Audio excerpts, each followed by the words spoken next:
Troy from Roadside RC again, back with the drift car and a whole bunch of gears. So one thing that I've not understood since I've been into this drift thing is the effect of wheel speed on traction.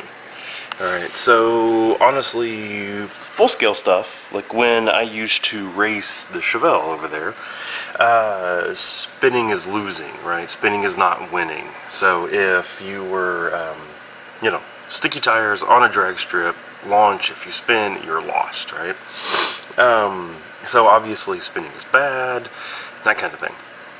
So when we get to a situation in regular, like, 10 scale drag racing, it's the same thing. That makes sense because you're always still working on making sure that your tire has traction and is not spinning. Drift is different, I think. In drift, you are always spinning. Like, the tires are always spinning. And so here's the question. Is it better if the tires are already not going to be spinning? Is it better for them to be spinning really fast? Or is it better for them to be spinning slower, closer to actually having traction?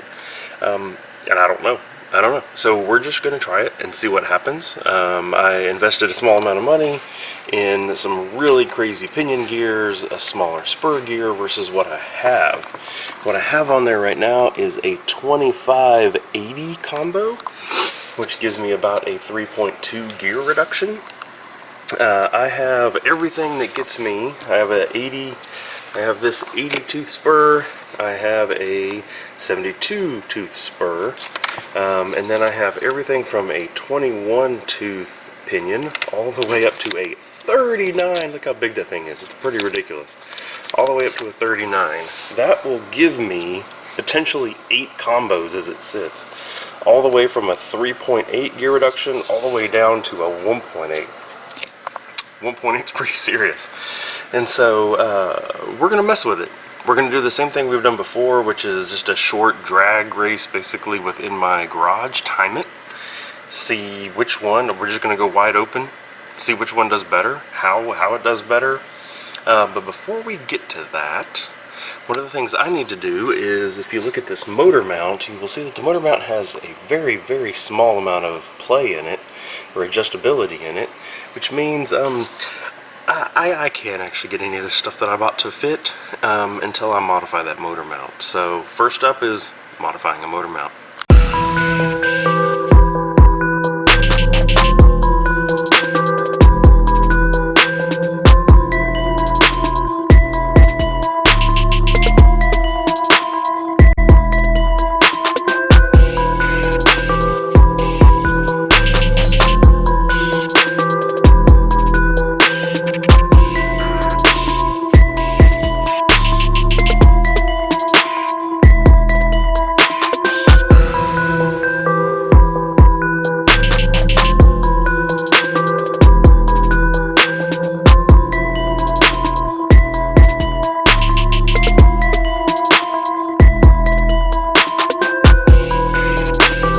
First test, 2180 gearing. Flip it around here and see it. 2180.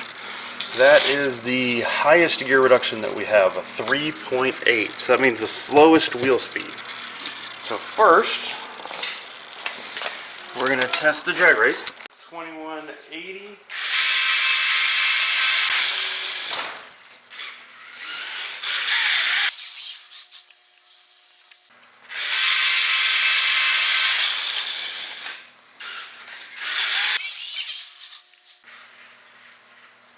Three, two, one, go.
So here we are now, 3972. I mean, the complete opposite end of the spectrum from the lowest test. So we went from 2180. We literally skipped all these other ratios and we're all the way down to a 1.8 gear reduction, 3972.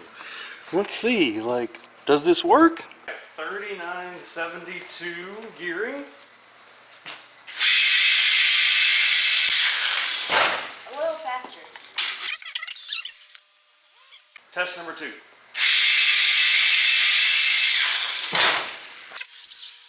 Well, it definitely spins harder, but the question is this spinning harder, does it actually make it faster or not?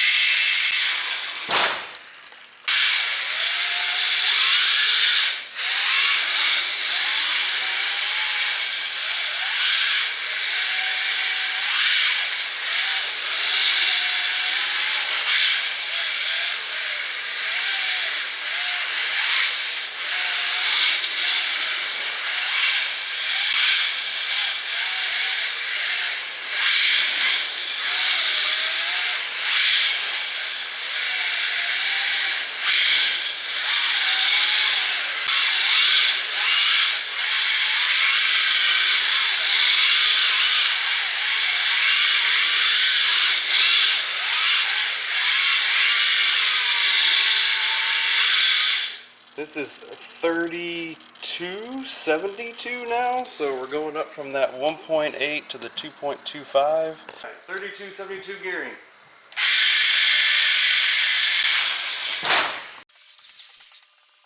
$32.72. And then for the last one, what we're going to do is half throttle to full throttle. I'm going to ease into the gas and see how much faster it is. 3, 2, 1, go.